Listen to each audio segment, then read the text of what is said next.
Hello friends, welcome back to Cini World. Today, I'm going to explain you an American science fiction film called The Time Machine.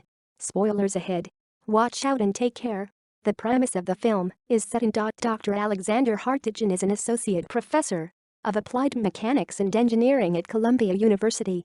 The movie starts as we see him working on a formula so much invested that his friend and colleague, David Philby, has to remind him of his date with his girlfriend Emma. Hearing this, Alexander quickly picks his notes and rushes back to his house to get ready. On his way, he and David talk about all of Alex's proposals that the university has rejected. David suggests he make his proposals less radical for them to make them useful for humans. At Alex's home, they are greeted by his housekeeper, Mrs. Watchett. They make Alex get into fancy new clothes and he leaves to meet Emma. He finally meets Emma. The two walk in the Central Park talking. Alex brings up his deteriorating health and claims he will only be good again when she marries him. Emma, with teary eyes, accepts his proposal. After a little hassling through his packets, he gives her a ring with her birthstone embedded in it. Emma is over the moon. However, a man suddenly approaches them and circles around. He asks them for their money. When Alex tries to retaliate, the mugger points his gun at him. Alex complies and gives the mugger his wallet and watch, but when he asks for Emma's ring, they deny it. The man then tries to snatch it from her and shoots her dead while struggling. Alex holds her in his arms calling her name while she takes her last breath and dies. He is beyond devastated as he hugs her limp corpse and cries in vain. The scene cuts to 4 years later.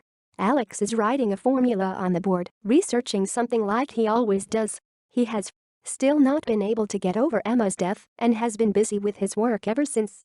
David and Mrs. Watchett are worried for him. The day when David comes to meet him, he notices something on the other side of the curtains and demands David to tell him what he is working on. David invites him for dinner in a week and offers to show him his invention then. A week goes by and it is finally the day.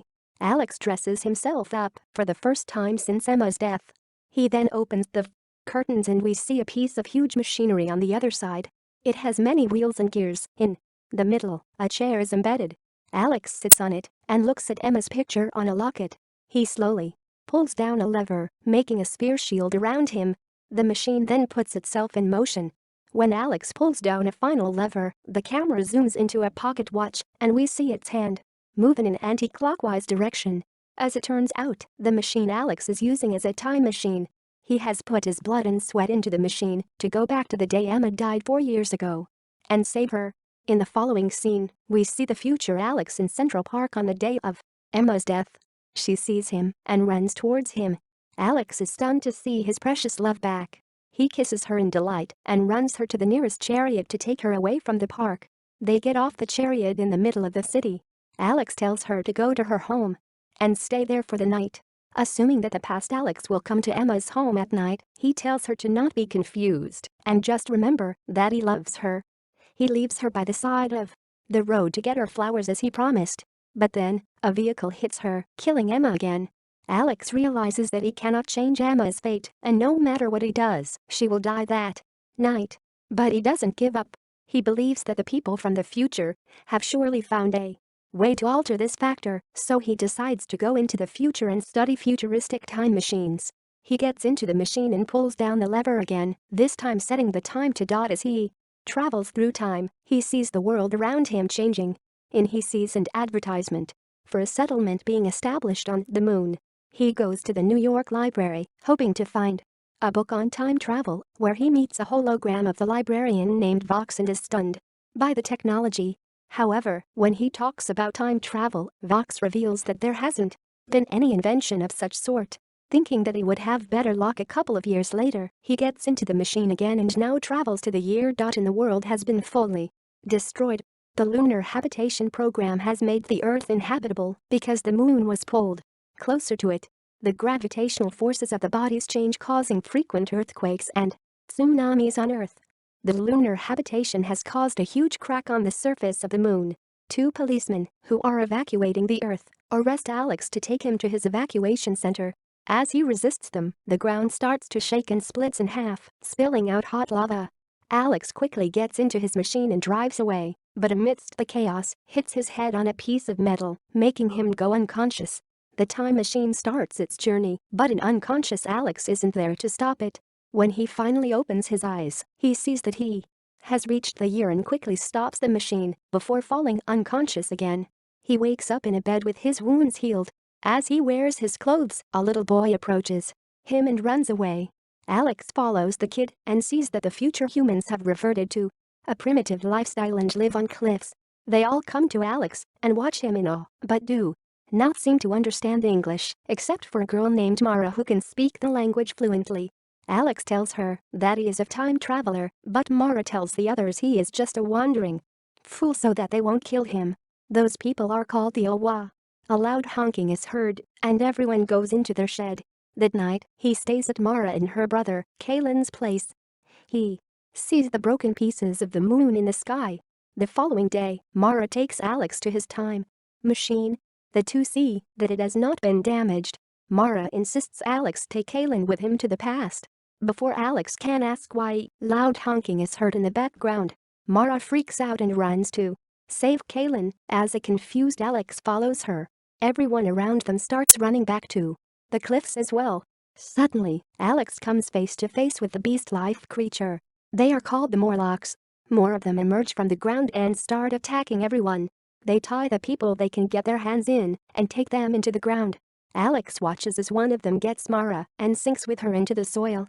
When all of them are gone, Alex tries asking the others where the Morlocks take them, but Kaylin tells him that when the Awa are taken, they are not supposed to talk about it.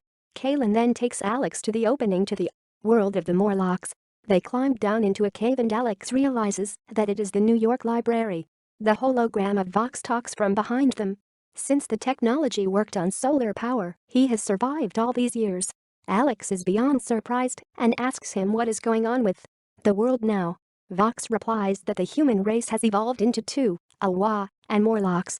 This is the nature of the world now. The Morlocks come to the surface to hunt Awa for survival. Vox then reveals that to reach the world of Morlocks, they should follow the breathing. Kaylin and Alex hear the noise and follow it to reach a massive statue of a demonic face whose mouth is an opening to Morlock's world. He leaves Kaylin outside and climbs down underground carefully. He finally reaches the place and sees a whole civilization there. He then sneaks into a room and accidentally falls into a pond full of human remains.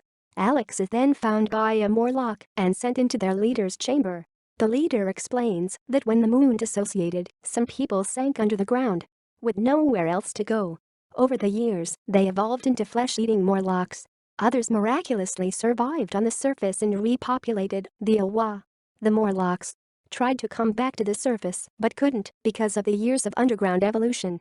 So they started to hunt the humans from the surface for food and breeding.